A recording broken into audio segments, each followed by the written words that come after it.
안녕하세요. 저는 서울에 사는 30대 초반 여성입니다.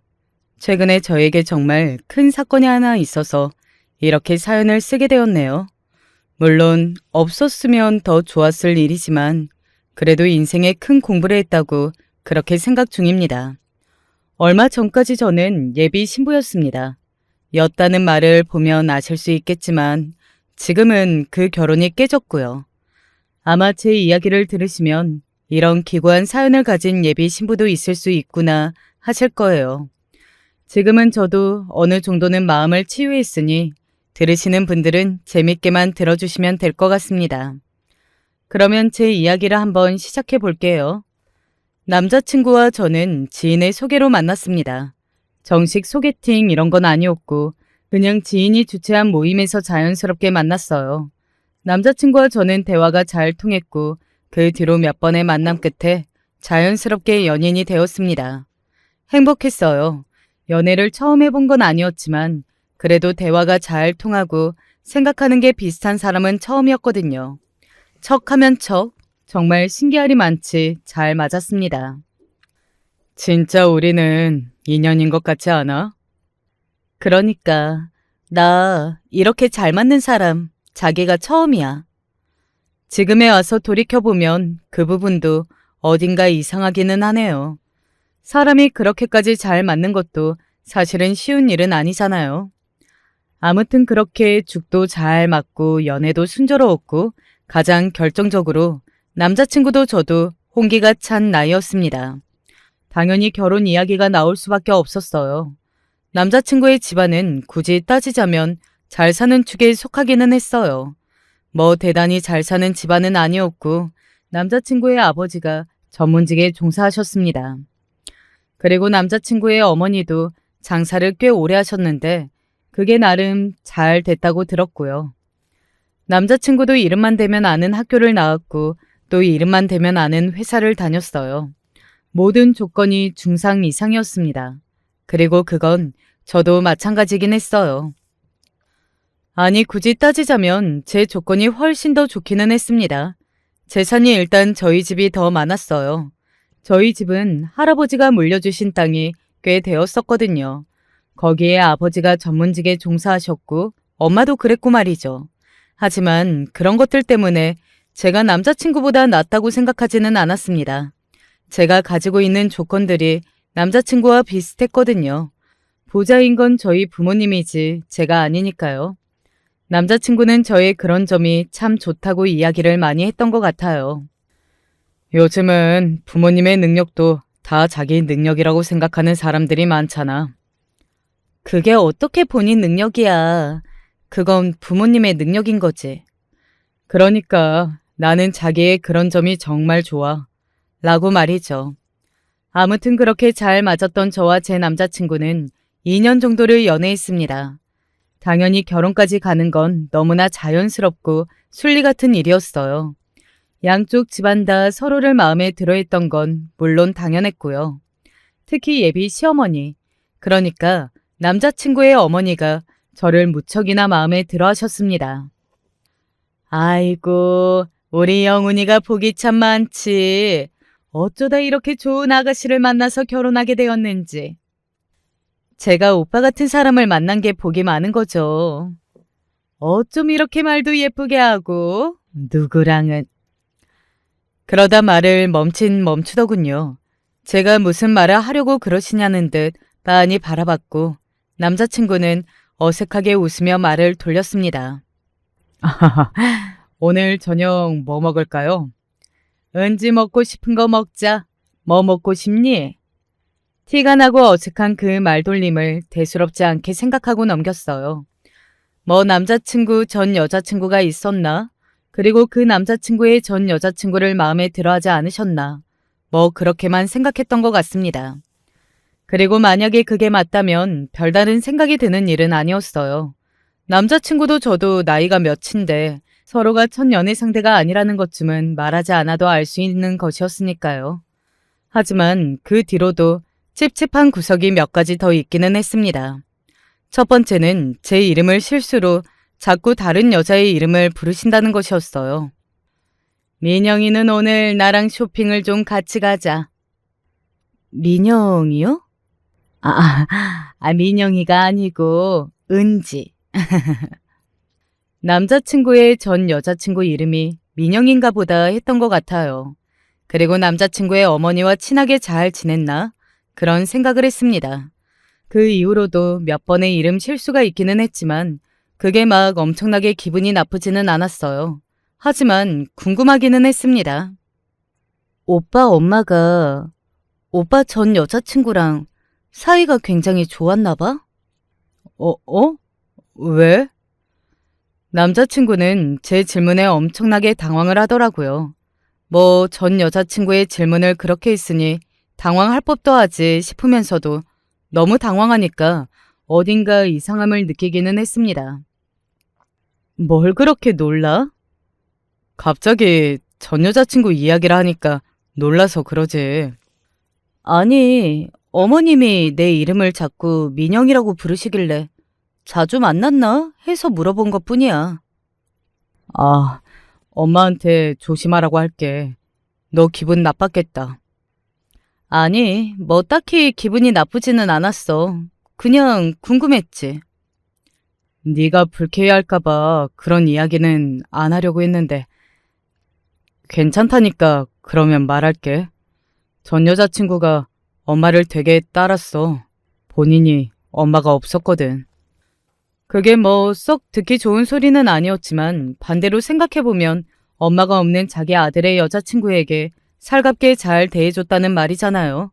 그래서 저는 남자친구 어머니의 성품이 정말로 보는 것처럼 좋으신 분이구나.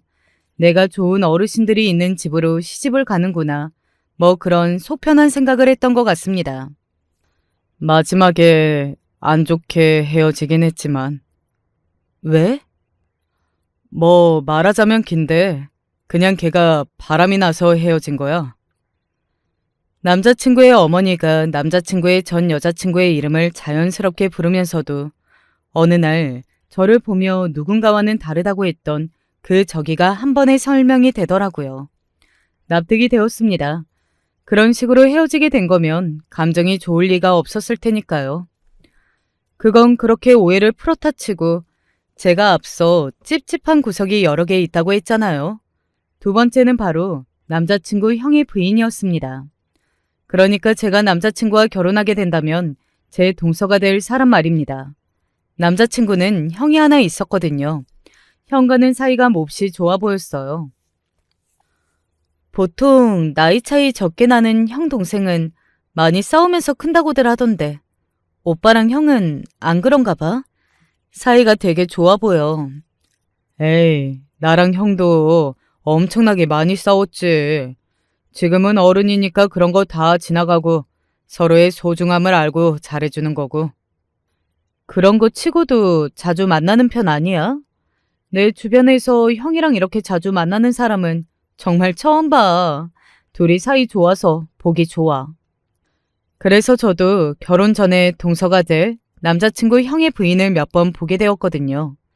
그녀의 첫인상이 아직도 기억이 납니다. 강렬할 수밖에 없었거든요. 저희 도련님이랑 결혼하실 거예요? 첫 질문이 그거였습니다. 보통 처음 본 사람에게 그런 직접적인 질문은 잘 하지 않는 게 보편적이잖아요. 게다가 웃으며 물어본 것도 아니었고 정말로 할 거냐? 하는 약간의 저기가 느껴지는 말투였거든요. 제가 마음에 안 드세요? 오늘 처음 봤는데 마음에 들고 안 들고가 어디 있겠어요. 그냥 궁금해서 물어본 거예요. 도련님이 저희한테 소개해 줄 정도면 진지하게 만나고 있다는 뜻이니까요. 좋은 사람이니까 그렇게 되면 좋겠죠? 그런 제 말에 저를 빤히 보면서 자기 혼자 중얼거리듯 되뇌이더군요. 좋은 사람이라 라고 말이죠. 그런 남자친구 형의 부인을 보면서 갸웃했던 것 같습니다. 더 묻고 싶었지만 더 이상은 다른 말은 하지 않았어요. 내내 저를 관찰할 듯 바라볼 뿐 말이죠. 그리고 몇 번 더 만났는데 만날 때마다 어딘가 신경이 쓰이는 말들을 했어요. 은지 씨는 더 좋은 사람 만날 수 있을 것 같은데. 우리 도련님 대체 어디가 그렇게 좋아요? 결혼은 진짜 신중하게 생각해야 하는 거예요. 뭐 이런 말입니다. 어딘가 저를 마음에 안 들어하는 것 같았지만 말만 보면 제가 더 아까우니 이 결혼은 천천히 생각해보는 게 좋을 것 같다. 뭐 그런 말을 해주는 것도 같잖아요. 그래서 찝찝한 마음이 들 수밖에 없었어요. 마지막으로는 남자친구의 태도에 있었습니다. 결혼을 본격적으로 준비를 하면서부터 연애할 때와는 다른 모습의 남자친구를 몇 번 보게 되었거든요. 언제나 다정하고 말을 부드럽게 하는 사람이라 좋았는데 어느 날은 버럭 소리를 지르더군요. 아니, 이 집은 내가 싫다고 했잖아. 왜 내 말을 무시해? 아니, 무시한 게 아니고 그냥 후보에 이것도 둔 것뿐인데. 근데 오빠 지금 나한테 소리 질렀어? 내가 여기 가자고 우긴 것도 아니고 그게 그렇게 버럭할 일이야? 큰일도 아닌 일로 욱해서 버럭하는 일이 몇 번 있었어요. 그럴 때마다 남자친구는 자신이 요즘 일이 많아 예민하다며 바로 저에게 사과했습니다. 저도 처음에는 그럴 수 있다고 생각했어요. 실제로 남자친구가 그쯤에 회사 일이 바쁘기도 했고 왜 결혼을 준비할 때면 남자고 여자고 다 예민해진다고 하잖아요. 물론 어딘가 쎄한 느낌이 들지 않았다면 그건 거짓말이겠지만 그래도 크게 문제 삼을 일은 아니었어요. 하지만 처음으로 그 결혼에 확신이 없어지게 되었던 순간이 있기는 했습니다. 아, 진짜 뭐 이렇게 쉽게 되는 게 하나도 없는 건지. 까다롭기는 더럽게 까다로워요. 스트레스 받아 죽을 것 같아. 네 성격에 엄청나게 많이 참고 있는 것 같기는 하다. 그러니까 말이다. 성질 같아서는 그냥 확. 이번에는 제대로 살아야 할 거 아니야. 그러니까 네가 좀 참으면서 잘해봐. 어? 지금 그래서 엄청나게 참고 있어. 남자친구의 친구를 소개받던 날 화장실을 갔다가 돌아오는 길에 저 없는 자리에서 그 두 사람이 그런 대화를 나누는 걸 들은 겁니다.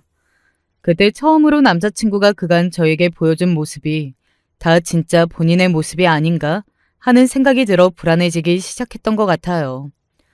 그래서 친구들에게 고민 상담도 했었습니다. 술을 한번 먹여봐. 술 안 먹어. 그래도 먹자고 해서 한번 먹어봐. 술 들어가면 본 모습 나올 거 아니야.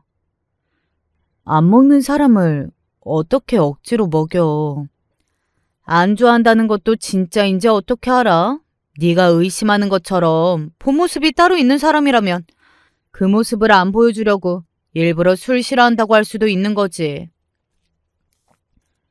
친구의 그 이야기를 듣고 보니 남자친구에게 꼭 한번 술을 먹여봐야겠다는 생각이 들기는 하더라고요.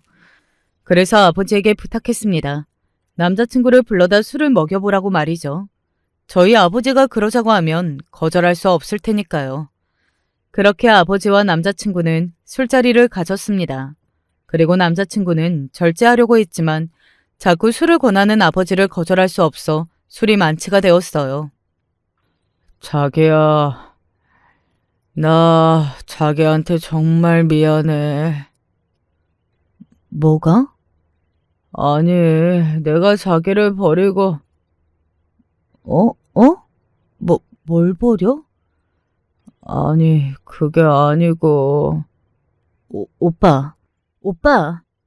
야, 시끄러. 왜 소리를 질러. 이걸 그냥 확. 남자친구는 그렇게 빽하고 소리를 지르며 손을 들더군요. 마치 저를 때리기라도 하려는 것처럼 말이죠. 저는 정말 많이 놀랐습니다. 그런 폭력적인 모습은 처음 보는 데다가 술을 마시고 그런 행동을 할 수 있는 사람이라는 걸 알아버렸으니까요. 그때부터 조금 더 고민하게 되었던 것 같아요. 남자친구와의 결혼을 말입니다.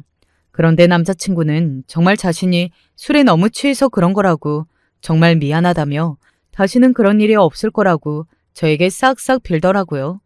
확신이 없었어요. 하지만 그런 자잘한 이유로 또 헤어지기에는 만나온 세월이나 제가 남자친구를 좋아하는 마음이 컸습니다. 그래서 그냥 어영부영 넘어가게 되었던 것 같아요. 지금에 와서 돌이켜 생각해보면 그때 제대로 생각하고 잘 알아보고 결혼을 접었어야 했는데 하는 후회가 밀려옵니다. 뭐 다 지난 일 후회봐야 무슨 소용인가 싶지만 말이죠. 아무튼 그렇게 어딘가 석연치 않은 마음을 한 구석에 밀어두고 결혼을 준비했어요. 어머님이 잘해주시죠? 간간히 이렇게 어딘가 미심쩍은 말을 하는 예비동서가 그 중에서도 가장 찝찝했습니다. 어느 날은 제가 물어보기도 했어요. 혹시 그 사람이나 어머님이 뭐 숨기는 거 있으세요?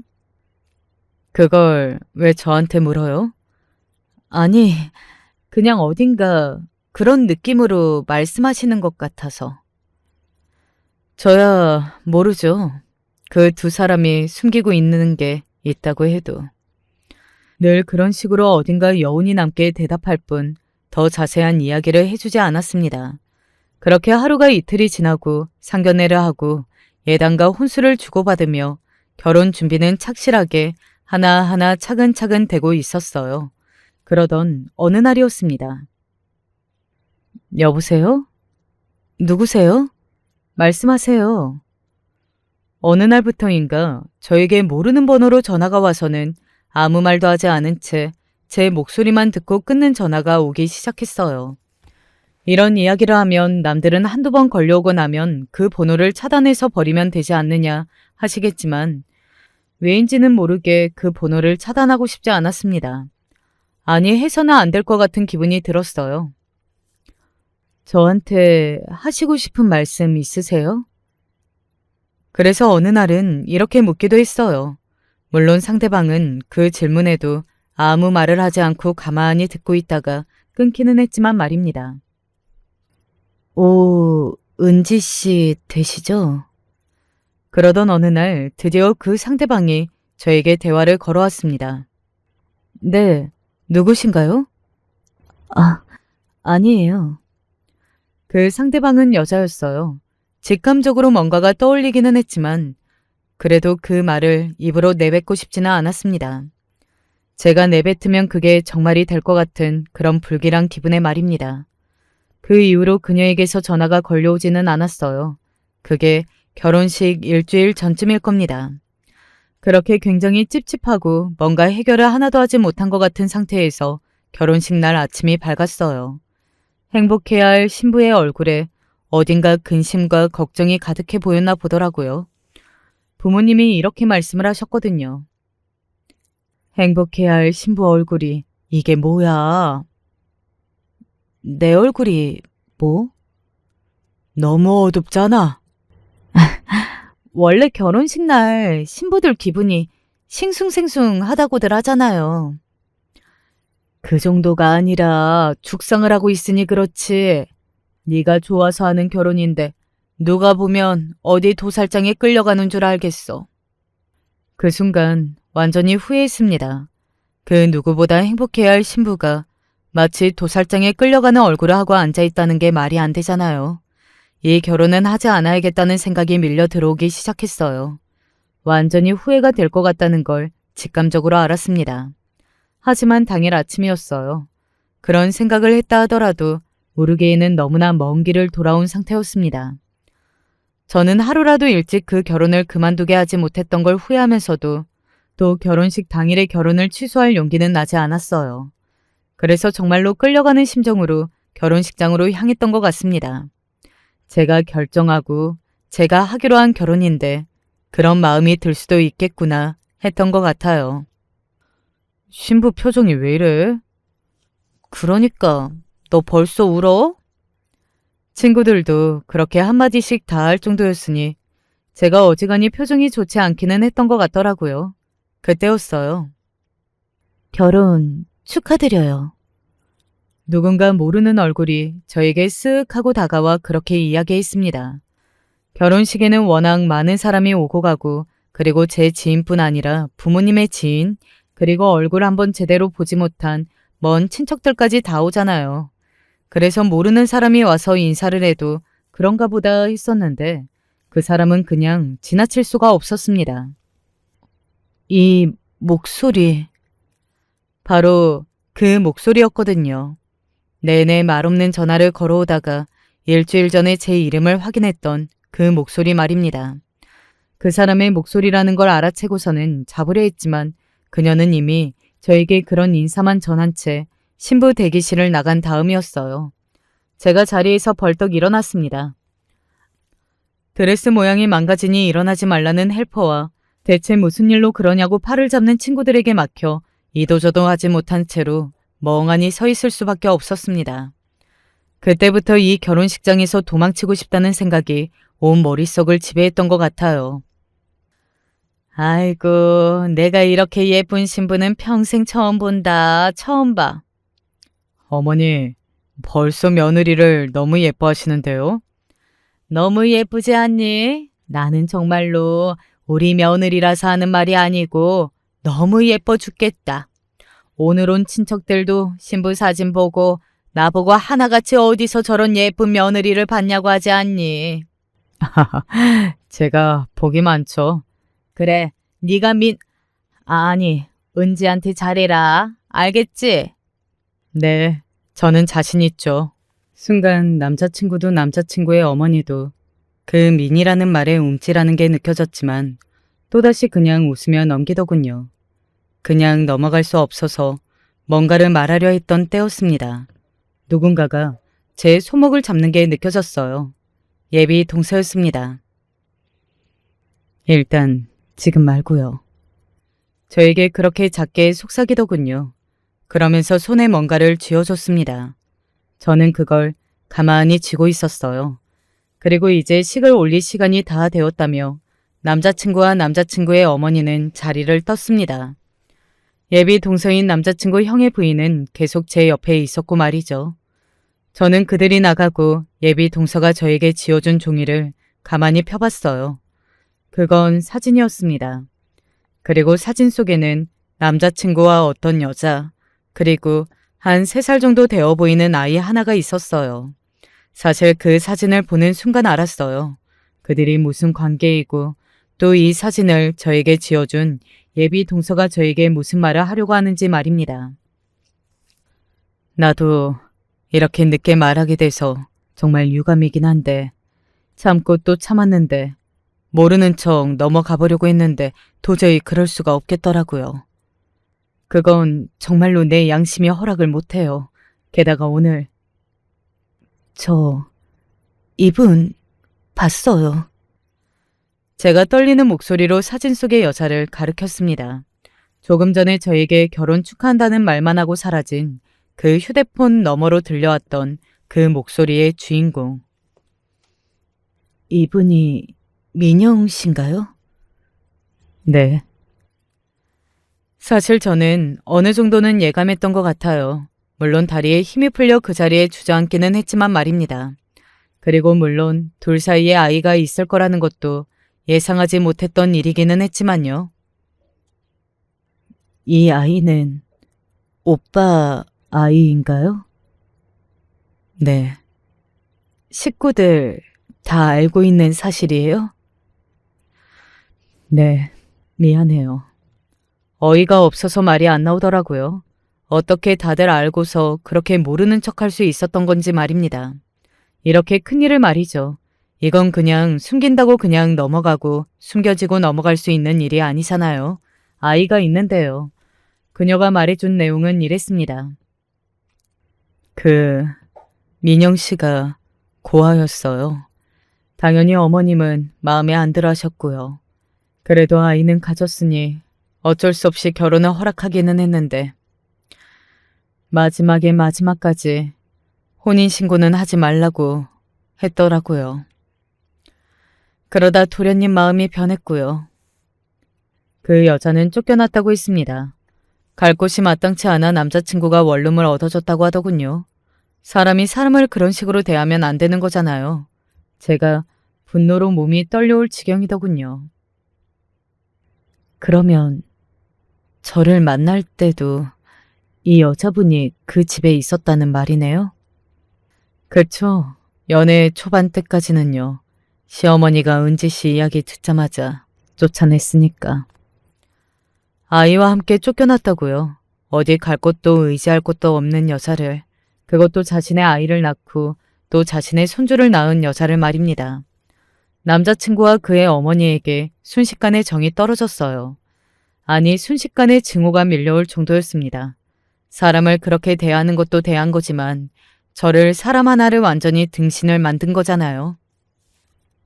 이 민영 씨라는 분은 이 모든 걸 참고만 있는 거예요? 민영 씨가 정말 순하고 착한 사람이에요. 그래도 한때 사랑했고 모든 것이 었던 사람인데 어떻게 그 사람의 인생을 망치냐고. 그리고 자기는 자기 아이를 가지게 된 것만으로도 만족한다고요. 그분은 밝힐 생각이 없다고 오늘도 진심으로 축하를 전하기 위해 온 걸 거라고요.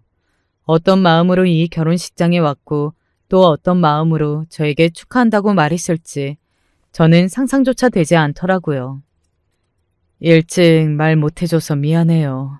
사실 나도 오늘 아침까지 고민했는데 오늘 식장에 온 민영 씨를 보니까 도저히 그냥 묻고만 갈 수는 없겠다 싶어서. 남자친구 형의 부인으로서도 말하기 쉽지 않기는 했을 거예요. 그 사람은 이미 가족이잖아요. 자기 남편의 동생의 일이었고 자칫 잘못하다가는 자기 시어머니나 자기 남편에게도 굉장히 질타를 받을 수 있는 일이었고 말입니다. 아니에요. 감사합니다. 제가 멍한 얼굴로 중얼거렸습니다.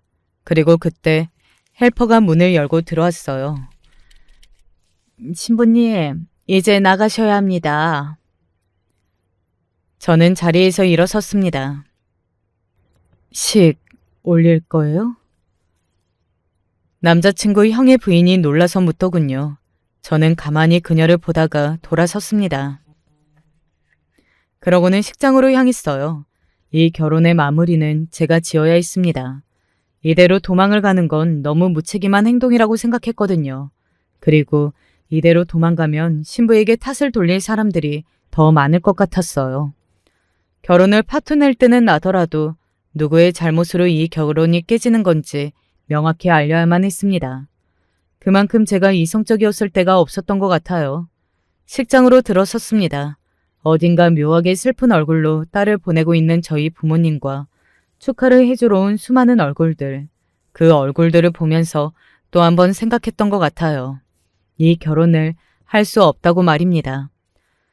저는 저를 소중하게 생각해주는 수많은 사람을 위해서라도 그딴 집에 시집을 갈 수는 없었어요. 아버지의 손을 잡고 입장을 하는 내내 그 생각만 했던 것 같습니다. 그리고 남자친구의 손을 잡으려 하는 순간 그 얼굴과 눈이 마주쳤어요. 민영 씨. 제가 작게 그 이름을 중얼거렸습니다. 남자친구는 제가 무슨 말을 한 건지 못 알아들은 것 같더라고요. 뭐 그 이름이 그 순간에 제 입에서 나올 거라는 걸 단 한 번도 상상조차 해본 적이 없었을 테니 더더욱 그 이름을 못 알아듣기는 했을 겁니다. 저희는 주례가 따로 없이 둘이 함께 혼인 서약서를 읽기로 했거든요. 그러려면 마이크가 필요하잖아요. 그 순간을 생각하고 있었습니다. 새삼 그렇게 식을 올리기로 한 걸 다행이라고 생각하면서 말이죠. 그리고 도우미분이 저와 남편에게 마이크와 서약서를 건네줬어요. 먼저 남편이 혼인 서약서를 읽기 시작했습니다. 내용은 남편으로서 아내를 사랑하고 신뢰를 깨지 않도록 노력하겠다는 그런 말도 안 되는 헛소리들이었어요. 이미 다 깨진 신뢰를 생각하니 저도 모르게 헛웃음이 나오기는 하더라고요. 그리고 드디어 제가 마이크를 잡았습니다. 저는 오늘 이 자리에서 중대한 이야기를 하나 하고자 합니다. 남자친구가 의아한 눈으로 저를 바라봤어요. 서약서에는 적히지 않은 멘트였으니 당연히 놀랄만 하기는 했습니다. 하지만 저는 그런 남자친구 쪽으로는 시선을 두지 않은 채 이야기를 이어갔어요. 오늘 바쁜 시간 내셔서 이 자리에 와주신 가족, 친인척 여러분께 너무 죄송한 말씀을 드려야 할 것 같네요. 하객석에서 지금 무슨 소리를 하려고 저러는 거야? 하는 웅성임이 들려왔습니다. 그리고 남자친구가 가만히 제 팔을 잡았어요. 그리고는 말했습니다. 아주 많이 당황한 얼굴이었어요. 아직도 그 얼굴이 생생하게 기억이 나네요. 그 등신같이 어벙한 얼굴 말입니다. 자기, 그게 무슨 소리야? 무슨 소리긴 무슨 소리야. 내가 이 결혼 없겠다는 소리지. 그 순간 아주 잠깐 식장 안에 정적이 흘렀습니다. 그렇게 많은 사람이 모여 있는데 누군가 딸꾹질을 하면 그 소리도 선명히 들려올 만큼의 정적이었어요. 자기, 무슨 말을 하는 거야? 왜 이래? 남자친구가 놀란 얼굴로 그렇게 되물었고 그 순간 식장의 정적은 깨졌습니다. 지금 저 신부가 무슨 소리를 하는 건지, 이거 몰래카메라인지 웅성거리는 소리가 사방에서 들려왔어요. 물론 그 와중에는 흥미진진하다며 카메라를 드는 하객도 있었고 말입니다. 그야말로 난리가 난 겁니다. 너는 지금 저 얼굴을 보고도 그런 말이 나오니? 저는 그렇게 이야기하며 식장 어느 한쪽을 손으로 가리켰습니다. 그곳에는 그녀가 서 있었어요. 바로 민영이라는 이름을 가진 남자친구의 아이의 엄마 말입니다. 제 손끝에 누가 있는지를 확인한 남자친구의 얼굴이 새하얗게 질려갔습니다. 그리고 그건 남자친구의 어머니도 마찬가지였어요.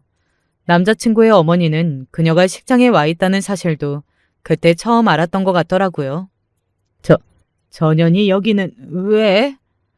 라고 말하며 뒷덜미를 잡은 걸 보면 말입니다. 자기야, 은지야, 그게 아니라 일단 내 말부터 들어봐. 네 말? 무슨 말? 너한테 자식이 있다는 말? 식만 안 올렸지 사실혼 관계였던 네 아이까지 낳은 여자가 있다는 말?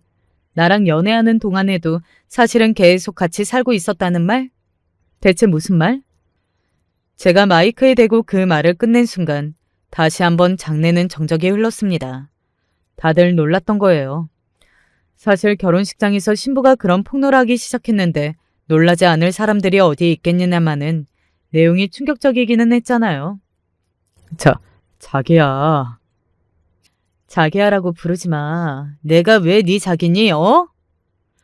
오해가 있나 본데 나는 너 만나기 전에 이미 다 정리를 했었어. 오해? 오해 좋아하네. 너 나랑 연애할 때도 저 여자분이랑 같이 살았잖아. 네 엄마랑 아빠랑 같이. 나랑 연애 시작하고 저 여자분 원룸으로 쫓아냈다며. 네 아이도 있는 여자를, 갈 곳도 없는 여자를. 그 말에 식장 모두가 남자친구와 그쪽 집안 사람들을 비난하기 시작했습니다. 뭐 당연하죠. 쓰레기 같은 짓을 했잖아요. 미친 거 아니야? 어떻게 자기 아이까지 있는 여자를 내쫓아? 와, 은지 조상신이 도왔다. 그래도 오늘이라도 결혼 없는 게 어디야. 저런 집안 사람들이랑 어떻게 엮고. 나도 쓰레기들 많이 보고 겪었는데 이 정도 쓰레기는 처음이다. 아야. 여기저기서 그런 말들이 들려왔고 남자친구와 남자친구의 가족들도 다들 그 이야기를 듣고 있었습니다. 남자친구의 아버지는 흠흠하고 헛기침을 하고서는 그대로 식장을 나가버렸고 남자친구의 형은 얼굴이 시뻘겋게 달아올라 있더라고요. 부끄럽기는 많이 부끄러웠나 봅니다. 그리고 남자친구 형의 부인은 그런 저를 말없이 바라보고 있었습니다. 어딘가 놀란 듯도 보였던 것 같아요. 나중에 따로 한번 만날 기회가 있었는데 그날 이야기를 들었습니다. 자신은 그런 용기를 내지 못했을 것 같아서 대단하다고 생각했다고 말이죠. 아무튼 그렇게 모두가 남자친구의 가족을 향해 욕을 하고 있을 때였어요. 아니, 아무리 그래도 그렇지 이렇게 사람들 다 모인 자리에서 이런 식으로 그런 이야기를 한 건 너무한 거 아니니? 남자친구의 어머니가 몹시 화가 난 듯 얼굴이 시뻘겋게 달아올라서는 저를 향해 삿대질을 하며 버럭 소리를 지르더군요. 자기 집안 위신이 땅바닥으로 떨어진 게 몹시 화가 나기는 했는지 말입니다. 어머, 지금 무슨 소리를 하는 거예요? 지금 우리 애한테 화내고 손가락질하는 거예요? 지금 화내야 할 사람이 누군데 적반하장도 유분수지. 그걸 이런 식으로 말해야 하냐고요. 그러면 뭐 사기 결혼 당할 뻔한 걸 고상하게 뒤에서 이야기해요? 누구 좋으라고? 당신 같은 사람들은 뒤에서 좋게 해결하자고 하면 다른 사람들한테 상대방이 잘못했느니 어쩌느니 하면서 떠들고 다닐 사람들인 거 안 봐도 뻔한데. 뭐라고요? 말 다 했어요? 덜했다. 감히 우리 애를 상대로 그런 사기 결혼을 하려고 해? 그리고 그 여자분한테도 그 못할 짓을. 아유, 이 인간들이 정말. 식장은 그야말로 아수라장이 되었습니다. 엄마와 남자친구의 어머니가 머리채를 잡고 싸울 뻔한 걸 이모가 단상 위에 올라와 말리고 고모가 뒤에서 뭐 저런 인간들이 다 있냐 쌍욕을 하고 누군가는 그걸 동영상으로 찍고 있고 그야말로 가관 그 자체였어요. 그렇게 제 결혼식은 완벽하게 파토가 났습니다. 한동안 제 친구와 지인들 사이에서 제 결혼식은 그야말로 뜨거운 감자였어요. 만나는 사람마다 그 이야기를 했다고 하더라고요. 오지 못했던 사람들은 좋은 구경을 놓쳤다며 너무 안타까워했다고 말입니다. 뭐 그때는 그 사람들도 뭐 그런 소리를 하나 했지만 지나고 보니 저 같아도 그런 생각을 했을 것 같기는 하더라고요. 조금 치유가 되니 그런 마음이 들었고 말입니다. 얼마나 재밌는 사건이었겠어요. 아무튼 그렇게 결혼식이 파토가 나고 그 뒤로도 한바탕 난리가 났었습니다. 아, 진짜 인연이 거기서 그렇게 개 쪽을 줘야 했어? 이제야 본색이 나오시네. 그러면 내가 그런 짓을 당하고도 조용히 얌전히 물러났어야 한다는 거야? 응? 너도 이렇게 소문나면 시집은 다 간 거 아니냐? 시집을 다 가든 아니든 그건 그쪽들이 신경 쓸 게 아니고요. 내가 피해자인데. 진짜 짜증나게. 내가 이래서 똑똑한 년들 싫다고 했잖아. 인제 와서 내 탓을 하는 거냐? 엄마가 인연이랑 무조건 결혼해야 한다고 밀어붙이지만 않았어도 이런 일은 없었다고. 그러면 그 고아년이랑 계속 살려고 했다는 말이야? 아이씨. 남자친구의 그런 모습은 저에게 그야말로 충격 그 자체였습니다. 대먹지 못한 인간이라는 건 그 여자를 버렸다는 사실을 알게 되었을 때 이미 알고 있기는 했지만 그 정도로 질이 떨어지는 인간이라고는 생각해보지 못했었거든요. 저희 집은 그날 이후로 소송을 준비하기 시작했어요. 사기 결혼으로 말이죠.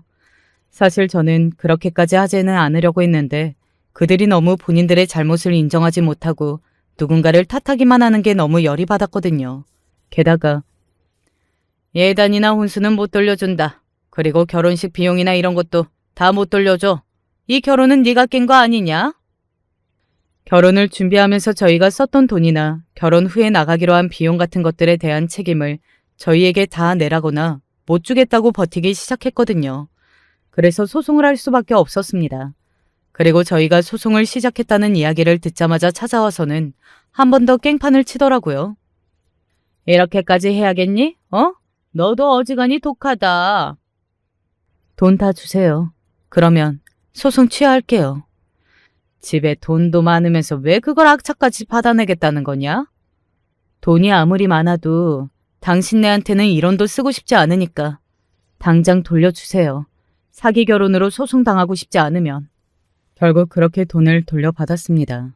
본인들도 소송이 걸리고 이 싸움이 길어지면 자신들만 손해라는 사실을 결국에는 받아들인 것 같더라고요. 물론 그 일이 있고 남자친구에게 한 번 더 전화가 와서 그런 애인 줄 몰랐다는 둥, 독하다는 둥 하는 소리를 또 들었지만 말이죠. 새삼 내가 2년 동안 만나왔던 남자는 대체 어떤 남자인가 하는 생각이 들더라고요. 그래도 참 많이 사랑했고 믿었었는데 말입니다. 속이려고 작정하면 2년이 뭐야? 그 이상도 속일 수 있지. 그래, 그런 쓰레기 같은 새끼 그만 생각해. 미련도 갖지 말고. 내가 그놈한테 미련을 갖기는 뭘 가져. 그냥 인간이 어떻게 그럴 수 있나 싶은 거지. 그런 인간들은 우리 같은 정상적인 사람들이 이해할 수 없다니까. 그러니까 이해하려고 하면 안 돼. 맞아. 그냥 잊어. 친구들의 말이 맞다고 생각했어요. 정상적이지 않은 사람들의 생각이나 마음을 정상적인 제가 어떻게 이해를 할 수 있었겠어요. 그냥 쓰레기 같은 사람들이다 하고 넘겨야지 말입니다. 물론 식장에 들어가기 전에 그 모든 것을 알았다면 좋았겠지만 그래도 그렇게라도 알게 되고 그 순간 고민하지 않고 결혼을 깬 게 천만다행이라고 그렇게 생각하면서 말입니다. 그러던 어느 날이었어요. 한번 뵙고 싶습니다. 그 민경이라는 여자분, 그러니까 남자친구와 함께 살았고 남자친구의 아이까지 낳았으며 그날 식장까지 왔었던 그분이 저에게 만나고 싶다고 연락이 왔습니다. 거절할 수 없었어요. 그래서 그 자리에 나갔습니다. 그날 그런 식으로 폭로한 거 죄송합니다. 그분께 죄송하다는 이야기를 꼭 하고 싶었거든요. 그분은 끝까지 상처만 받은 거잖아요. 본인은 아니었지만 저 때문에 그 집에서 쫓겨나 혼자 힘들게 살고 있었고 그리고 그날도 그렇게 모든 게 다 폭로가 되었고 말이죠. 아니에요. 저도 잘한 건 없는데요, 뭐. 잘못한 것도 없으시잖아요. 제 그 말에 그냥 조용히 웃기만 하더군요. 그 웃음에서 어딘가 슬픔이 느껴졌던 것도 같습니다. 저도 죄송하다는 말씀을 하고 싶어서 이렇게 뵙자고 했어요. 뭐가 죄송하세요? 그럴 거 하나도 없는데. 제가 미리 먼저 이야기했다면 거기까지 가지 않으셔도 됐을 텐데 하는 생각이 많이 들었거든요. 아닙니다. 그 자식이 나쁜 놈이지. 잘못한 거 하나도 없으세요. 제 그 말에 그녀는 조용히 고개를 떨궜습니다. 그러고 보니 걱정되는 게 없는 건 아니었습니다. 혹시나 그 인간들이 괴롭히지는 않을까 했는데 다행히 한번 찾아와서는 난리를 치고 간 다음부터는 조용하다고 하더군요. 돈을 주고 갔어요. 앞으로 절대 그 인간 앞에 나타나지 말고 어떻게 살든 소식조차 모르고 살자라고 하면서 말이죠. 그렇게 소문이 다 나고 다 까발려졌는데도 앞으로 있을지 모르는 남자친구의 또 다른 만남을 위해서 완전히 정리하는 걸로 결정했나 보더라고요. 그 여자분에게 5천만 원을 주면서 앞으로는 남남처럼 지내자고 했다고 말입니다. 그리고 그 여자분은 그러기로 했다고 말이죠. 한심하다고 생각하실 수 있겠지만 저한테는 그 돈이 굉장히 큰 돈이기도 하고 또 어차피 이제 그 인간이랑은 안 살 건데 돈이라도 받자 하는 심정도 있었고요. 잘하셨다고 그렇게 이야기했습니다. 속으로는 물론 5천만 원의 그 모든 걸 해결하려고 했던 그 인간들이 치가 떨리기 싫었지만 말이죠. 도움이 필요한 거 있으면 언제든지 연락해 주세요. 그렇게 이야기하고서는 자리에서 일어섰습니다. 여자 혼자 아이를 키우는 것이 얼마나 힘든지는 주변에서 들은 이야기가 많았기 때문에 그녀 앞에 어떤 고난이 있을지 잘 알 수 있었어요. 도움이 될 수 있는 부분이 있다면 도움을 주고 싶다고 진심으로 생각했고 말이죠. 그럴게요. 감사합니다. 그녀는 그렇게 이야기했지만 저는 알 수 있었어요. 그녀는 절대 다시는 저에게 연락을 하지 않을 거라는 사실을 말입니다. 그리고 얼마간의 시간이 흘렀습니다. 저는 잊고 살려고 노력했어요. 뭐 좋은 기억이라고 그걸 언제까지 생각하고 살 수는 없었으니까요. 그리고 그놈을 생각하고 산다는 것, 그 자체가 굉장히 자존심이 상하기도 했고 말이죠. 그렇게 시간이 조금 흐른 뒤 남자친구의 소식을 다시 한번 들을 수 있었어요. 그 인간 회사에서 쫓겨나듯 나간 거 알았어? 아니, 그랬대? 소문이 다 나서 사람들이 지나가기만 해도 쑥덕거리니까. 결국 그만두고 다른 곳에 다시 취직했대. 뭐 금방 그 회사도 소문이 난 것 같기는 하지만 그래도 한번 걸러지고 나는 소문은 직접 나는 것보다 덜하니까. 평생 소문을 달고 살겠지. 그거라도 해야지 그 인간은. 제 말에 지인이 씩 웃더니 말을 이어가더군요. 한 가지 더 속 시원한 이야기가 있어. 뭔데? 또 누구랑 결혼이라도 하려고 했다가 깨졌대? 설마 하고 물어본 거였어요. 조금 시간이 흐른 뒤긴 했지만 그래도 누군가를 다시 만나고 결혼을 하기에는 상당히 이른 시기이기는 했거든요. 그래서 정말 설마 하는 마음에 물어본 거였습니다. 그런데, 야, 너 귀신이다. 어떻게 알았어? 정말이더군요. 오히려 놀란 건 저였습니다. 정말 사람은 바뀌지 않는다더니 그 말이 딱 맞더군요. 어쩌면 그렇게 그런 인간들은 바뀌지도 않는 건지, 그리고 어떻게 그렇게 한결같이 뻔뻔한지 정말 놀랍지 않나요? 또 속이고 말 안 하고 결혼하려다가 다 들켰대. 얼마나 간땡이가 크고 뻔뻔하면 그거 얼마나 지났다고 벌써 그러냐? 그래도 식장 들어가기 전에 알게 된 모양이네. 세상이 진짜 좁은 게 그 여자친구분들 소개받은 자리에 너 결혼식에 왔던 사람이 있었던 모양이야. 알고 봤더니 건너 제 지인과 아는 사이였던 모양이더라고요. 사기 결혼 당할 뻔한 그분이 너한테 감사하다고 전달해 달랬다더라. 그렇게 식장에서 다 알게 폭로해 주신 덕분에 자기는 안 당할 수 있었다고. 본의 아니게 또 한 명의 피해자를 구한 셈이 된 거니 이걸 다행이라고 해야 할지, 아직도 그런 시도를 하고 다니는 남자친구의 뻔뻔함을 경악스럽다고 해야 할지 정말 모르겠다는 생각만 들었던 것 같습니다. 그리고 생각했어요. 그 인간들은 죽기 전까지 절대 변할 일이 없을 거라고 말입니다. 그런 일을 또 하려고 했다는 걸 들으니 확신이 생기더군요. 사람을 고쳐 쓰는 것도 정도가 있지, 그렇게까지 쓰레기인 인간들은 고쳐 쓸 수도 없다는 사실을 말이죠. 한편으로는 평생을 그렇게 등신 같은 인생을 살아야 하는 그들이 안타깝다는 생각이 들기도 합니다. 불쌍하잖아요. 그런 인생이요. 저는 다 잊고 새 출발을 시작했습니다. 뭐 아예 잊었다는 건 아니고, 물론 지금도 생각하면 가끔 분노가 차오르고 울컥하지만 그래도 저는 제 인생을 잘 살고 있어요. 잘 먹고 일도 잘하고 그리고 사람들도 잘 만나면서 말이죠. 한 가지 남은 후유증이 있다면 쉽사리 사람을 믿지 못하게 되었다는 것입니다. 누구를 만나든 혹시 이 사람도 나에게 숨기는 게 있는 건 아닐까 하는 생각이 저도 모르게 들 때가 있어요. 사람은 겉만 보고 알 수 없다는 생각도 말입니다. 남자친구가 겉만 보고 저한테 하는 것만 봐서는 그런 인간이라는 건 정말 꿈에도 몰랐으니 말이죠. 사실 저를 이렇게 만든 것만으로도 그들에게 피해 보상을 받아야 한다고 생각하지만 그 사람들을 보고 떠올리는 것만으로도 역겨우니 그냥 내버려 두는 거예요. 성격 같아서는 소송을 끝까지 하고 싶었는데 말이죠. 아마 저도 남을 쉽사리 못 믿는 게 당분간은 치유되기 힘들 겁니다. 그런 큰일을 겪고 단 한 번에 괜찮아지는 것도 사실 말이 안 되는 일이기는 해요. 그래도 저는 금방 괜찮아질 겁니다. 제 곁에는 저에게 좋은 영향을 주는 좋은 사람들이 많으니까 말이죠. 그놈과는 달라요. 그리고 그놈과 그 집 식구들은 자신들의 과거를 계속 숨기려고 노력하면서 또 누군가에게 거짓말을 계속 해댈 겁니다. 그런 삶이 과연 끝까지 행복할 수 있을까?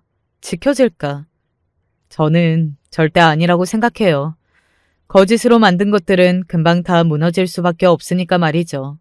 그들은 절대 원하는 걸 갖지 못할 거예요. 그리고 그게 그들이 받게 될 가장 큰 벌이고 말입니다.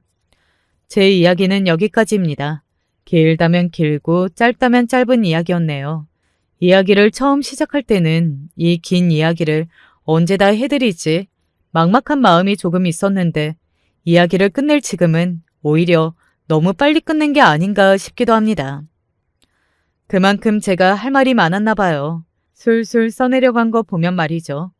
재밌게 들으셨으면 저는 좋을 것 같네요. 많은 분들이 재밌게 들어주시고 공감해 주시고 또 그 인간을 욕해줬으면 하는 마음에 사연을 쓰기 시작한 거니까 말이죠. 물론 제 생각도 정리할 겸 해서요. 저는 이제 그만 사연을 줄여야 할 것 같습니다. 어제보다 오늘이 더 괜찮았으니 내일은 더 괜찮겠죠. 그러다 보면 언젠가 그 인간의 이름도 생각이 나지 않는 날이 오지 않을까요? 부디 그런 날이 일찍 오기를 함께 기도해 주세요. 긴 이야기 마지막까지 함께 해주셔서 감사합니다. 요즘 날이 더운데 더위 조심하시고 냉방병도 조심하세요. 에어컨 켜진 실내에 오래 있으니 좀 어지럽더라고요. 언제 어디서나 건강하시고 행복하시길 바랄게요. 제 행복도 빌어주세요. 안녕하세요. 요즘 잠도 제대로 못 자고 가슴속에 큰 돌덩어리를 안고 사는 것 같습니다. 정말 너무 힘이 드네요. 제 이야기를 끝까지 들어주시면 감사하겠습니다. 어렸을 적부터 부모님 두 분 다 건강하시고 형제랑 자매들 많은 집이 그렇게 부러웠습니다. 저는 홀어머니 아래에서 외동딸로 자랐거든요. 아버지는 제가 어렸을 적 사고로 일찍 돌아가셔서 엄마가 혼자 저를 키웠는데, 물론 그런 엄마를 너무도 사랑하고 좋아했지만 그것과는 별개로 늘 학교에 다녀오면 일 나간 엄마 덕에 혼자 집에 있어야 하는 시간들이 너무 쓸쓸했습니다. 엄마는 어떻게든 일찍 들어오겠다고 노력은 하셨지만 기본적으로 청소일이 거의 새벽까지 진행되는 경우가 많았기 때문에 어떤 날은 제가 잠이 드는 순간까지도 엄마의 얼굴 한 번 못 본 적이 많습니다. 엄마, 나 혼자 있느라 힘들었어. 그랬어? 미안해, 우리 딸.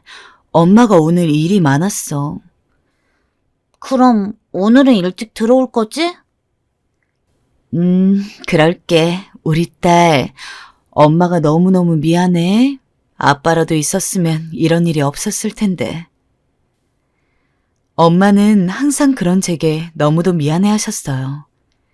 그래도 엄마가 절 먹여 살리기 위해 그 고단한 노동을 하신다는 걸 알았기에 저는 어린 나이에도 마냥 떼쓰고 칭얼거릴 수가 없었어요.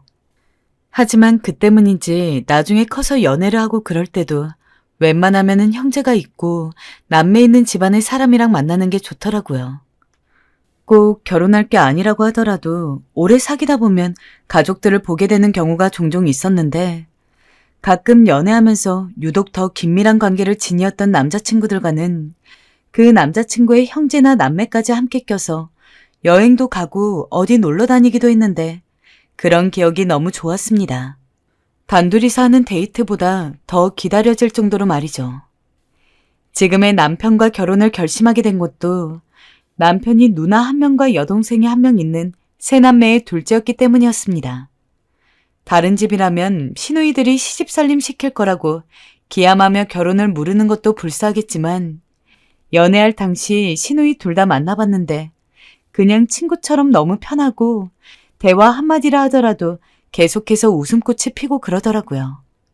남편과 5년 정도 사귀었고 시누이들을 만나게 된 건 아마 남편과 연애한 지 2년쯤 되던 해였을 텐데, 그 이후로도 저희 둘이 데이트 약속을 잡은 날에도 심심하면 시누이 둘을 불러서 함께 놀고는 했습니다. 네가 왜 우리 성훈이 같은 사람이랑 사귀는지 안 믿겨. 우리 민정이 이렇게나 이쁘고 똑똑한데 말이야. 그래도 얼른 성훈이랑 결혼해서 한 가족 됐으면 좋겠다. 동생 쪽도 애교 많고 평소에 언니 하면서 잘 따르는 편이었지만 특히 저는 형님에게 더욱더 정이 많이 갔어요. 제가 사람이랑 어울리는 걸 좋아하면서도 조금은 낯을 가리는 편인데 제가 어색해할 때마다 형님이 늘 주도해서 분위기를 풀어줬고 평소에 저 생각난다면서 어디 여행 가면 화장품 사다 주시고 옷도 선물해 주시고 그만큼 일상생활 중에서도 저를 굉장히 생각해 준다는 티가 많이 나는 분이었습니다. 이거 민정이 너한테 어울릴 것 같아서 사봤어. 부담 갖지 말고 받아. 언니, 저번에도 선물 받았는데 나도 오늘 준비할 걸 그랬네. 자꾸 받기만 하는 것 같아요. 아니야, 잘 써주기만 해줘. 게다가 엄청 어른스러운 성격이라 제가 남자친구에게도 차마 얘기하지 못하는 고민이 생길 때면 언제나 형님에게 가서 상담을 했는데, 그럴 때면 형님은 제 고민을 마치 자신의 고민인 것처럼 진지하게 생각해주고 그에 대한 조언을 해주셨습니다. 자매가 없는 제게 친언니 같은 사람이었어요. 만약 지금이라도 친언니가 생길 수 있다면 형님이기를 바랄 정도로요. 하지만 남편은 저와 형님이 친하게 지낼 때마다 이런 의미심장한 말을 하곤 했어요. 자기야, 근데 나중에 우리 누나 정체 알더라도 너무 놀라지 마. 정체를 안다고? 내가 모르는 게 있어? 우리 누나 당신이 아직 모르는 면이 많아. 아무튼 나와 결혼하면 누나도 자주 보게 될 텐데 너무 놀라지 말라고. 그때 눈치를 챘어야 할까요? 허나 이미 전 그때 형님의 좋은 면만이 보였을 때였어요. 형님은 제가 닮고 싶은 면들이 너무 많았어요. 사실 당시 남자친구였던 남편과 결혼을 조금 더 진지하게 고민을 하게 된 것도 남편의 누나와 여동생이 저에게 너무 잘해주었으며 제 개인적으로 생각하기에도 참 좋은 사람이라는 판단이 들었기 때문이었어요. 결혼을 하더라도 계속해서 지금처럼 지낼 수 있을 것 같았고 설사 싸우는 일이 있다 한들 금방 풀고 다시 사이좋은 가족이 될 수 있을 듯 했다고 해야 할까요? 하지만 사실 이런 좋은 시누이들이 있다 하더라도 시부모는 다른 문제잖아요. 시부모님을 뵙기 전에 어찌나 긴장이 되던지. 오빠 어머님 아버님이 나 마음에 들어 하실까? 그래야 할 텐데. 당연하지. 걱정하지 마. 우리 엄마 아빠 너 만날 날만 기다리고 있어. 남편의 위로를 받으며 떨리는 마음으로 시댁에 들어갔는데 역시나 시아버지와 시어머니도 너무 좋으신 분들이었습니다. 어떻게 저한테 이렇게 시댁복이 몰빵이라고 해도 과언이 아닐 정도로 가득한지 아무리 사고라고 할지라도 아주 어릴 때부터 아버지 없이 살았다는 건 남편 부모님 입장에서 절대 좋게 보기는 힘들 텐데 두 분은 오히려 저희 엄마를 칭찬하시면서 민정이도 어릴 적부터 고생 많았을 텐데 이렇게 씩씩하게 잘 자랐다니 아주 대견하네. 좋은 어머니 밑에서 자라서 그런지 품행도 바르고 라며 제게 아버지가 없는 것쯤은 아무런 흠이 아니라는 것처럼 말씀해 주셨습니다. 그렇게 저희 엄마 그리고 시부모님과 다른 시댁 식구들의 축복을 받으면서 저와 남편은 33살의 나이에 결혼을 하게 되었습니다. 마침 우연히도 친정집과 시댁 그리고 저희의 신혼집이 그렇게 멀지가 않았어요. 그래서 저희는 결혼을 하고 난 뒤에도 시댁에서 자주 모임을 가졌습니다. 민정아, 사돈어른이 적적해 하시지 않니? 우리는 가족도 많고 그러니까 한번 놀러 오시라고 해라. 이렇게 한 가족이 된 것도 인연인데 같이 식사하면서 담소도 나누고 그러자꾸나. 그래도 될까요? 그 계기는 바로 시어머니의 말씀이었습니다. 당시에는 아직 형님도 그렇고 다른 시누이도 그렇고 남편만 빼고는 다들 시댁에 살고 있었는데 시어머니는 집이 가까우면서도 홀로 계실 저희 엄마가 신경이 쓰였나 보더라고요. 와서 저녁 한 끼 같이 하면 좋을 것 같다고 하길래 저보다도 더 저희 엄마를 생각해 주시는 것 같아 대신 감사한 마음을 가지고서 저희 엄마를 모시고 시댁에 왔습니다. 솔직히 시어머니랑 저희 엄마가 만나는 건 상견례 이후 거의 처음이라고 해도 과언이 아니었는데 시어머니는 저희 엄마가 오시자마자 다시 봐도 민정이가 정말 사돈어른을 꼭 닮았네요. 라며 먼저 친근하게 대해주셨습니다. 아까 제가 성격이 조금 낯을 가리는 편이라고 했는데 그게 다 엄마를 닮아서였거든요. 엄마도 처음에는 그런 시부모님의 환대가 낯설어 보였지만 막상 함께 숟가락을 들고 밥을 먹으면서는 마치 오래 알고 지낸 친구처럼 너무 재미있게 이야기를 하셨습니다. 살면서 엄마가 그렇게 밝은 모습을 보는 건 또 처음이었던지라 딸인 제 입장에서도 너무 신선했죠.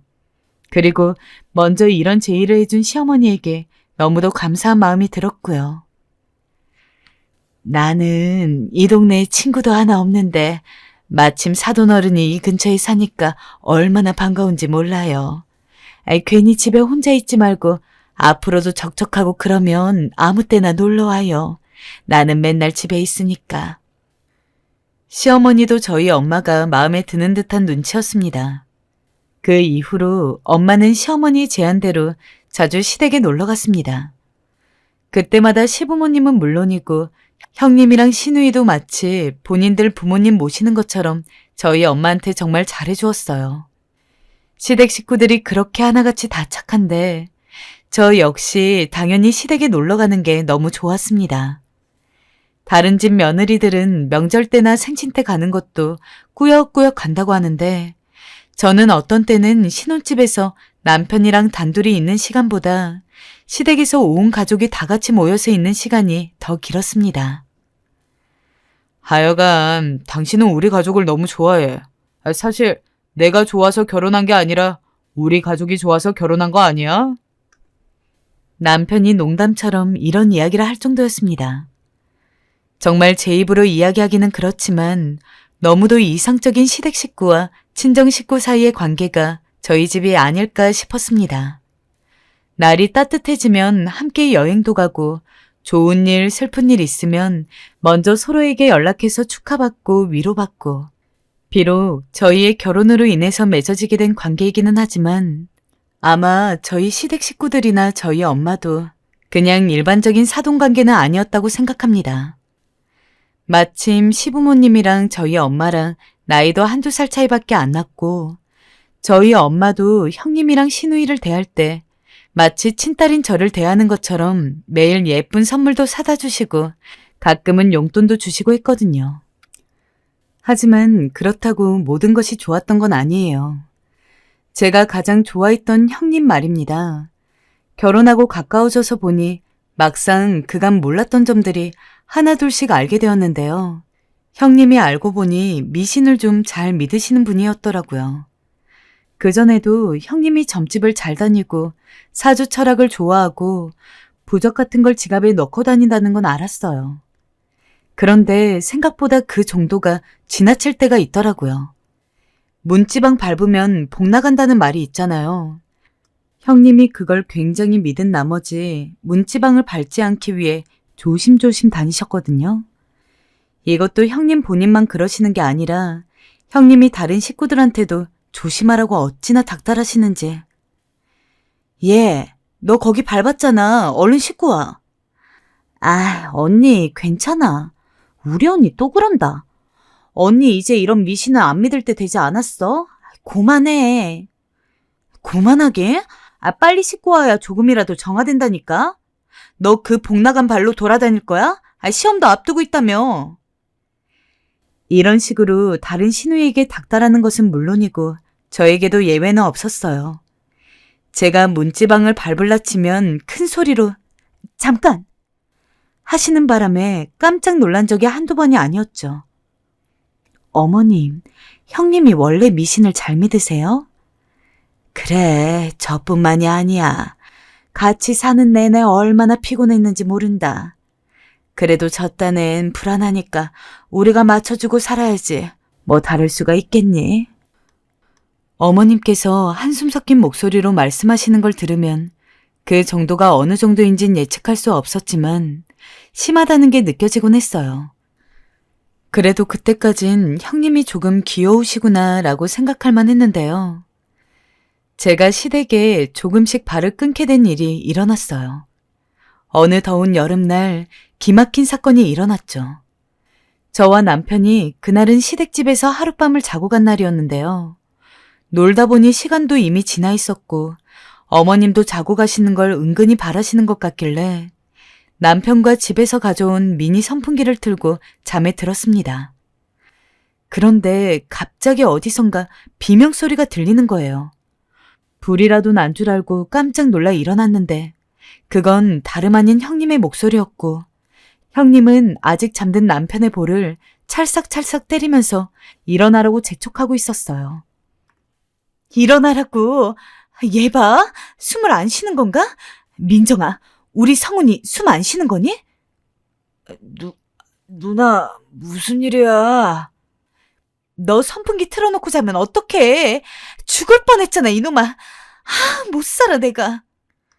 그러다 형님은 바닥에 앉아 목을 놓아 울기 시작했고 저는 당황스러움을 금할 수 없었어요. 형님의 울음소리에 온 가족이 다 깨어났고 무슨 일이냐며 저희 방으로 모여들었는데 선풍기를 보고 이미 무슨 일인지 알겠다는 듯 한숨을 푹 내쉬고 있더라고요. 성은아, 선풍기 틀고 자면 죽는 거 미신이라니까. 아휴, 민정아, 많이 놀랐지? 애가 저걸 믿어서 우리 집엔 선풍기란 선풍기는 다 채워놓았는데 네가 그걸 들고 왔는지 몰랐다. 미안해 여보. 우리 누나가 저걸 아직도 믿어. 미신 아니라니까? 너희 정말 죽을 뻔했다고. 민정이 너 어쩜 그렇게 조심성이 없니? 네가 지금 우리 성훈이까지 다 죽일 뻔했잖아. 심지어 형님은 화가 난 나머지 생전 제게 모진 말 한 적이 없으시던 분이 얼굴까지 벌개져서 저를 공격하시더라고요. 정말 여러모로 당황스러운 날이었습니다. 도대체 왜 저러시는 건지 저로선 이해하기 힘들었죠.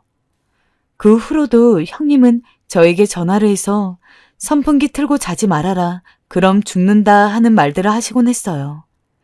그것도 한두 번도 아니고 하루에 5번 이상 안부인 사람을 전화해선 그런 소리를 해대니 저도 피곤하지 않을 수가 없었어요.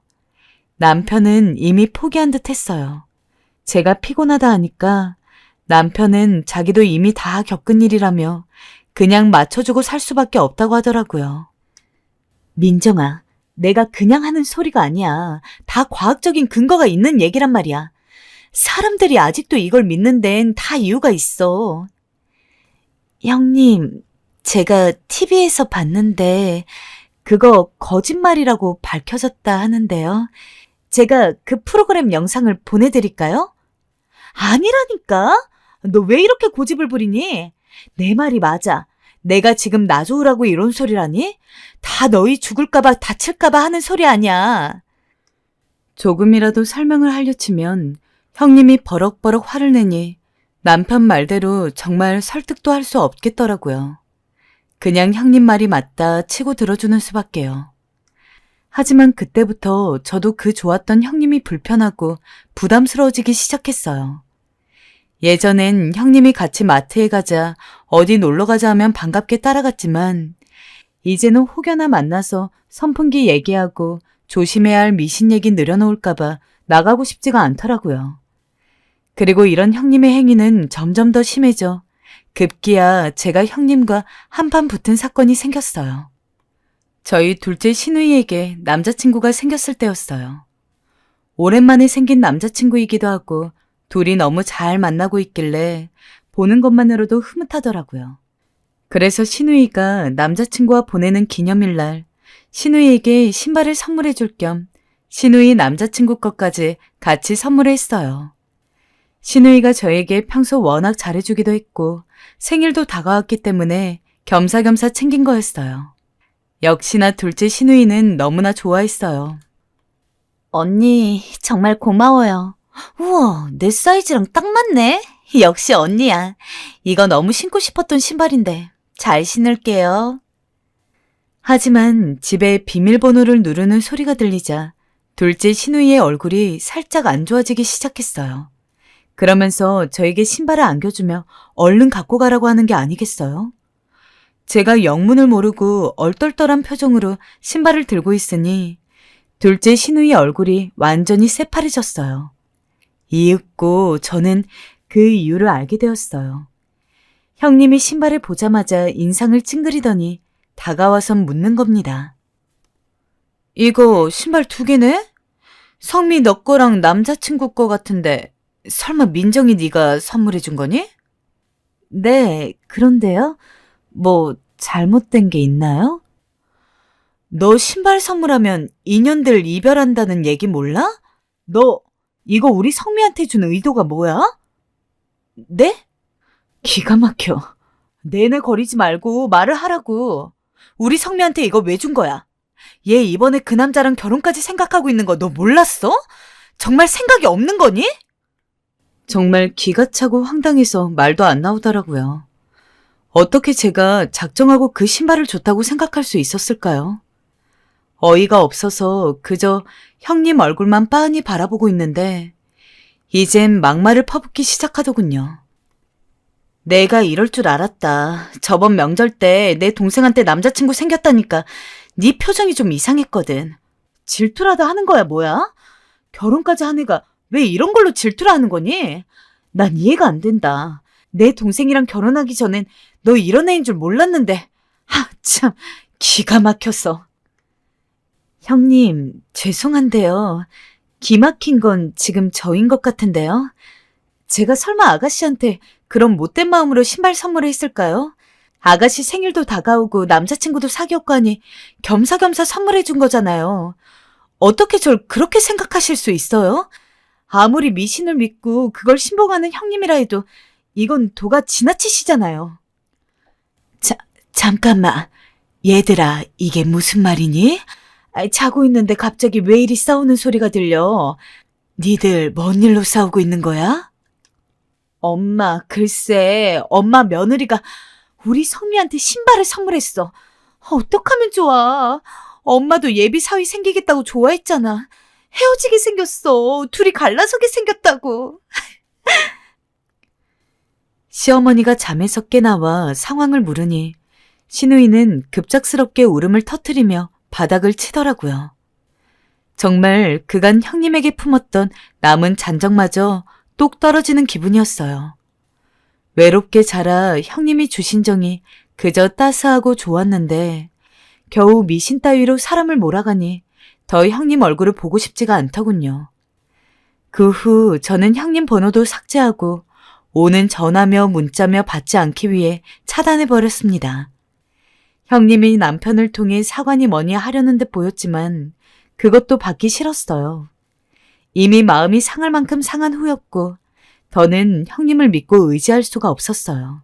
아마 좋아했던 만큼 실망도 컸던 것 같아요. 피만 안 섞인 진짜 가족이 아니었을까.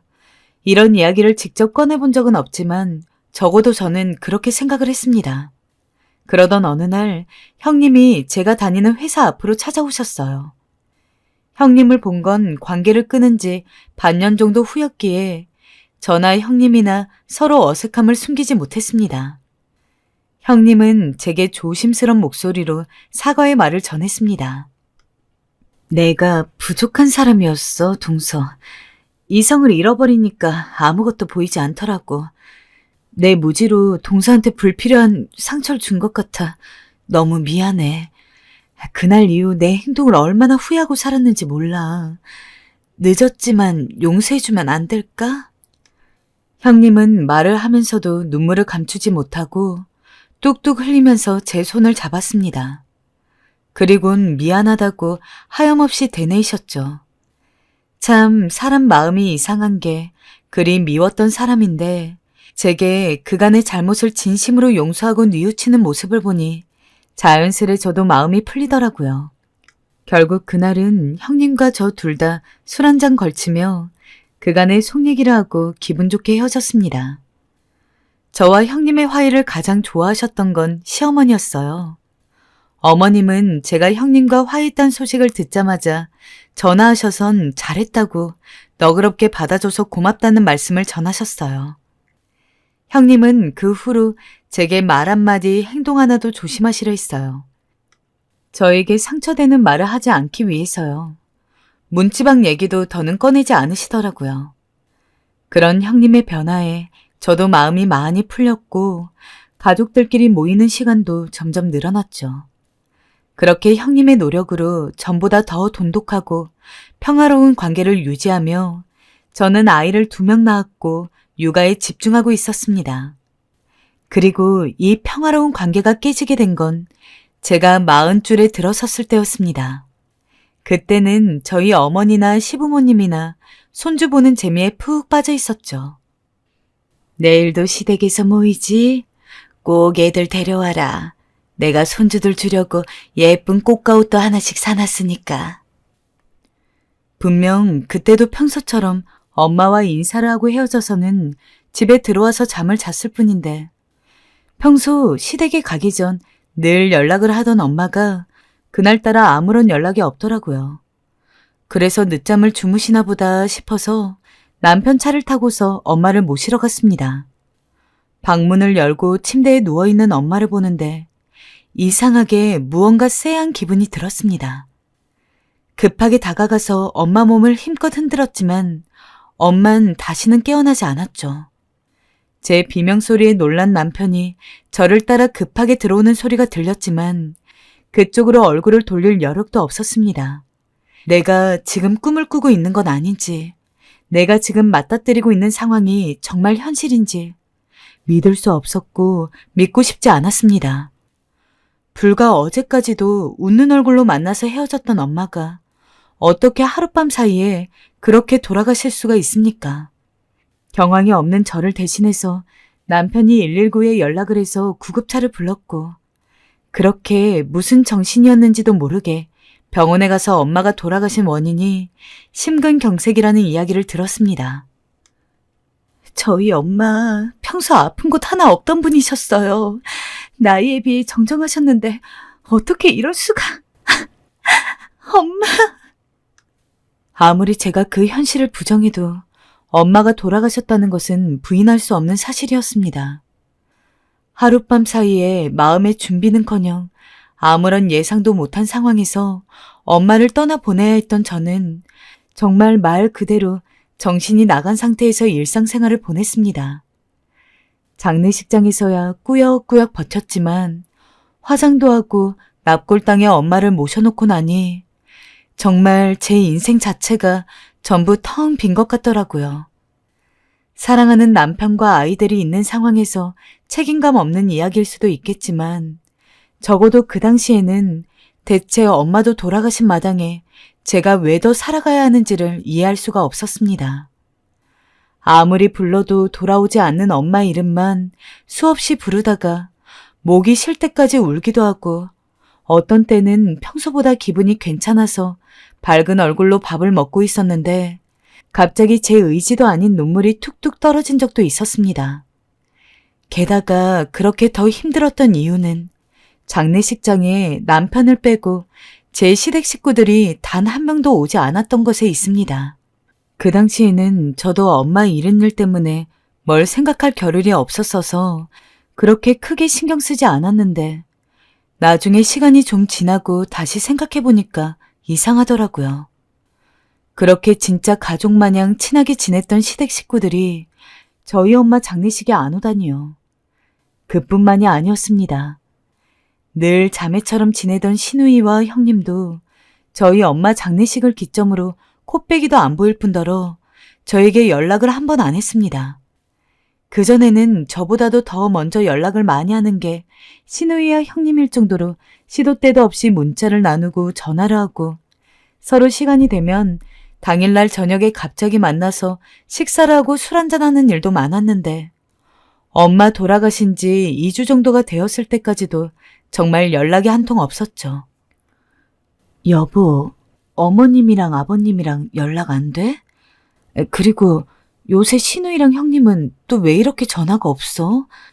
나 엄마 돌아가신 지도 얼마 안 됐는데 그렇게 우리 엄마랑 잘 지내놓고서 다들 너무하는 거 아니야? 그러게, 나도 연락이 안 돼서. 어떻게 다들 이럴 수가 있어? 시댁에서 그렇게 다 같이 즐겁게 지낸 게 무슨 꿈이었던 것처럼 아무도 저한테 전화 한 통 없으니 당연히 서운할 수밖에 없었습니다. 저는 힘든 상황에서 시댁 식구들한테 조금 더 의지도 하고 위로도 받고 싶었는데 장례식에 안 온 것도 안 온 거고 최소한 못 올 거면 직접 연락을 해서 이러이러해서 못 간 거라고 미안하다고 이야기를 하던가 아니면 적어도 장례식이 끝나고 난 뒤에 장례 잘 치렀는지 엄마를 잘 보내드렸는지 그런 걸 물어야 하는 거 아닌가요? 남편한테 하소연을 해도 남편은 그냥 사정이 있었겠지 하고 얼버무리기만 하고 제가 먼저 연락을 해봐야겠다 싶었지만 장례식이 끝나고 한동안은 엄마 짐도 정리하고 집도 처분하느라 바빠서 제대로 마음먹고 연락할 시간이 나지 않았습니다. 그리고 한 일주일가량이 더 지났을 때 최소한 형님에게는 전화를 해야 할 것 같아서 거의 한 달 반 만에 형님에게 전화를 걸었습니다. 그래, 오랜만이야. 장례는 잘 치렀어? 근데 제 전화를 받자마자 형님이 기다렸다는 듯이 저희 엄마 장례식 이야기를 꺼내더라고요. 그러면서 못 가봐서 미안하다고 솔직히 울컥했습니다. 이렇게 바로 이야기할 수 있던 거면 진즉 형님이 먼저 저한테 연락을 해서 이야기할 수 있는 거 아닌가요? 네, 잘 보내드렸어요. 이제 저도 마음 좀 추스럽고 짐도 다 정리했으니 다시 제 삶 살아야죠. 근데 형님, 왜 저희 엄마 장례식에 아무도 안 오신 거예요? 무슨 사정이 있으셨던 거예요? 그게 우리가 단체로 독감에 걸렸어. 독감이요? 미안해. 우리도 몸 추스르고 하느라 연락을 미처 하지 못했어. 미안해. 문자라도 보냈어야 하는데 엄마도 동생도 그렇고 몸이 너무 아팠거든. 솔직히 믿을 수가 없었어요. 단체로 독감에 걸렸다니. 거기다 형님의 말투는 어쩐지 평소답지 않게 어버버거렸고 목소리 넘어 얼른 전화를 끊고 싶어하는 기색마저 느껴졌습니다. 안 되겠다 싶더라고요. 제가 직접 확인을 해봐야겠다 싶었습니다. 내일이나 모레쯤 형님 한번 뵈러 오랜만에 집 좀 들를게요. 얼굴 본 지 오래됐잖아요. 아니야. 조금 더 쉬어야 되는데 뭘 굳이 나중에 와. 아니에요. 오랜만에 형님 보고 싶어서 그래요. 솔직히 형님한테 위로도 좀 받고 싶고 저도 바람 쐴 겸 밖에 좀 나가고 싶어서 그런 거니까 너무 걱정하지 않으셔도 돼요. 아니, 그게 아니라 내가 요새는 너무 바빠가지고 시간을 내기가 어려워서 다음에 오면 안 될까? 평소 형님답지 않게 말을 빙빙 돌아갔습니다. 평소 기면 기고 아니면 아닌 게 확실했던 형님이 이런 식으로 말을 돌리듯이 구는 게 처음이었어요. 역시나 이상했습니다. 일단은 형님이 계속해서 안 오는 게 좋겠다고 하길래 알겠다고 다음에 가겠다고 하고 전화를 끊었는데 서럽더라고요. 왠지 형님이 진짜로 바빠서 시간을 못 내는 게 아닌 것 같다는 생각이 들었습니다. 그래도 만약 그날만 그랬으면 잠깐 의심을 하고 말았을 거예요. 그 뒤로부터 또 일주일 뒤에 이번에야말로 형님 얼굴 한번 보겠다고 다시 한번 전화를 드렸는데 이번에는 아예 전화를 안 받더라고요. 그래서 문자로 형님 이번 주말에 한번 들리려고 합니다. 하고 문자를 남겼더니 정말 3초 만에 답장이 오는 거예요. 아직 바쁜 일이 안 끝나서 다음에 왔으면 좋겠어. 솔직히 다른 사람들이 봐도 이상한 상황이잖아요. 그렇게 친하던 형님이 정말 엄마 장례식 이후로 이렇게까지 저와의 만남을 피한다는 게 이해가 되지 않았습니다. 게다가 그렇게 오래 형님을 알아오면서 한 번도 바쁘다는 핑계대며 제가 오는 걸 말린 적이 없던 사람이었는데 아무리 생각해도 납득이 안 돼서 그날 저녁에 남편이 퇴근하고 돌아오는 걸 붙잡고서 하소연을 했어요. 여보, 형님 진짜 너무한다. 저번에도 형님이 내가 놀러 간다니까 갑자기 말을 돌리는 것 같다는 느낌이 왔는데 그때는 그래도 정말 바쁘신가 보다 하고서 애써 참아 넘겼거든? 근데 이번엔 무슨 일이 있었는 줄 알아? 내가 전화를 했는데 안 받으셔가지고 주말에 가겠다고 문자를 보냈는데 몇 초 만에 오지 말라고 답장이 오는 거 있지? 답장하면서 내 부재중 전화도 봤을 텐데 다시 전화를 거시거나 할 수 있는 거 아니야? 대체 형님, 우리 엄마 장례식 이후로 왜 이렇게 나한테 대면대면하게 구는 건지 모르겠어. 그리고 어머님, 아버님이랑 아가씨도 마찬가지고. 여보, 울지 마. 사실은 그게 당신한테 말하지 못한 게 있는데. 정말 눈물로 호소를 했습니다. 그만큼 형님이 이렇게 변한 게 제게는 큰 충격이었거든요. 제가 말을 하다가 갑자기 눈물을 뚝뚝 흘리니까 남편이 엄청 당황했습니다. 그러더니 누나가 한동안 얘기하지 말랬는데 라고 운을 띄우고는 형님이 왜 그렇게 변했는지를 알려줬죠. 그 내용은 너무 충격적이고 뒤로 넘어갈 이야기라 망치로 머리를 한 대 얻어맞은 것 같았어요. 사실 장모님 돌아가시기 한 일주일 전쯤에 누나가 임신을 했어. 자기도 알다시피 누나가 임신이 안 돼서 시험관 시술이며 뭐며 다 받았지만 매번 실패한 전례가 있잖아. 나이도 이미 40이 넘은 노산이었는데 그때까지도 아이가 생기지 않았으니까. 그래서 누나가 전화를 걸어서 이야기할까 하다가 마침 그 다음 주에 다 같이 시댁에 또 모이기로 했으니 그때 깜짝 발표를 하겠다는 마음으로 아무한테도 임신 사실을 이야기하지 않고 있었대. 근데 때마침 그 시기에 장모님이 돌아가시고 만 거야. 당연히 누나는 임신 소식을 기쁘게 알릴 만한 환경이 되지도 않았고, 그래서 일단 우리 식구들한테만 먼저 임신 사실을 알렸고, 혹시나 아이한테 좋지 않은 영향을 끼칠까봐 장례식장에는 못 갈 거라고 하더라고. 옛날 미신 중에 큰일 앞두고 장례식장에 가면 귀신이 붙어서 와서 재수 온 붓는다는 이야기 비슷한 것들이 있잖아. 아무래도 그런 미신이 신경 쓰이셨던 것 같아. 그래서 그걸 잘 말해달라고 나한테 말을 했는데 내가 차마 말을 못했어.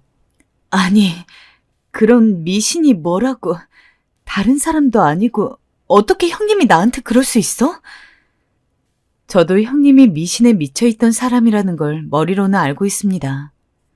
하지만 저는 애초에 미신을 믿지 않는 타입이기도 했고, 애초에 실제로 그런 일이 일어난다고 확신할 수도 없는 건데, 겨우 미신 하나 때문에 그간 함께 지냈던 정을 다 저버리고 연락 한번 제대로 하지 않는다는 게 너무 실망스럽더라고요.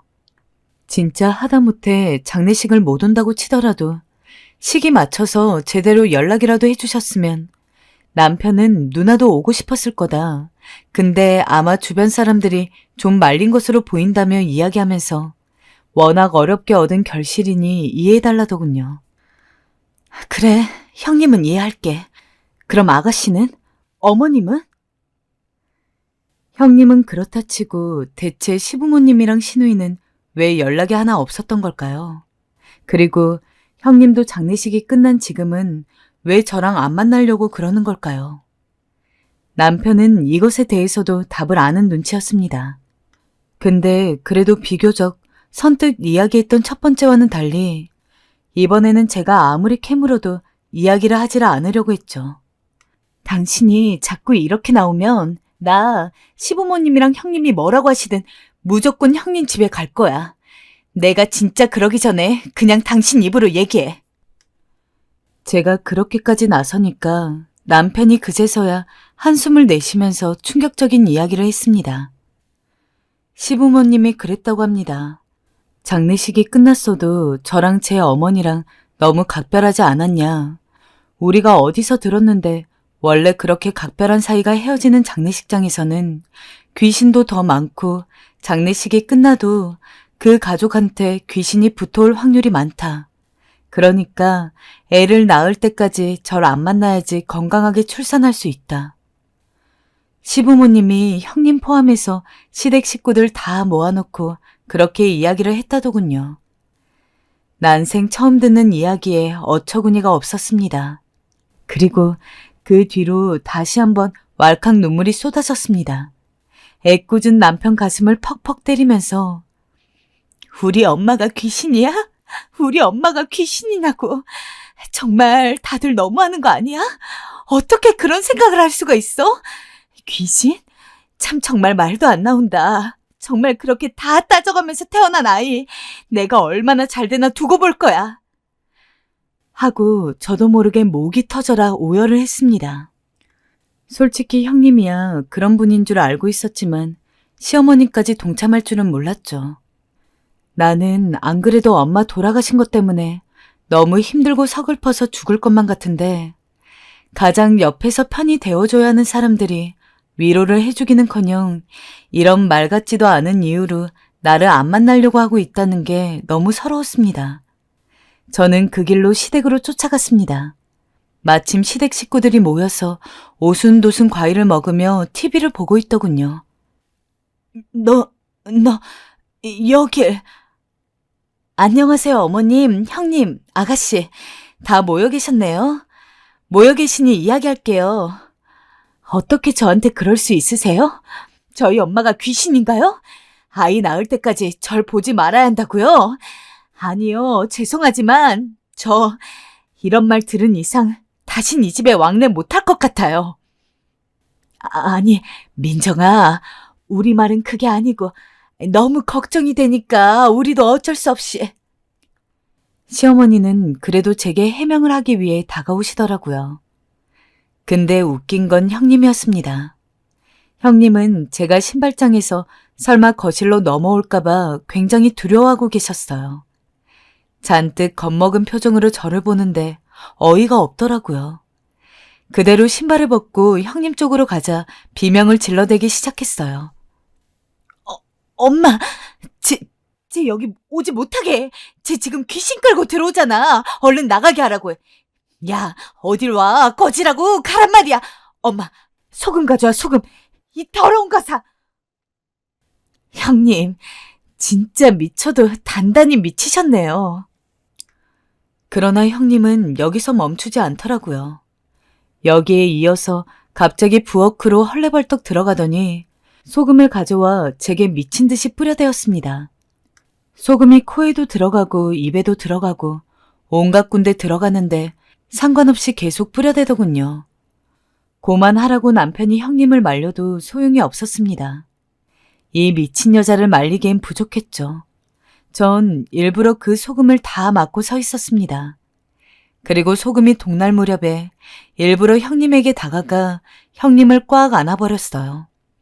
형님은 비명을 지르고 소리를 지르고 난리가 났지만 그럴수록 전 더 꽉 안아 도망치지 못하겠어요.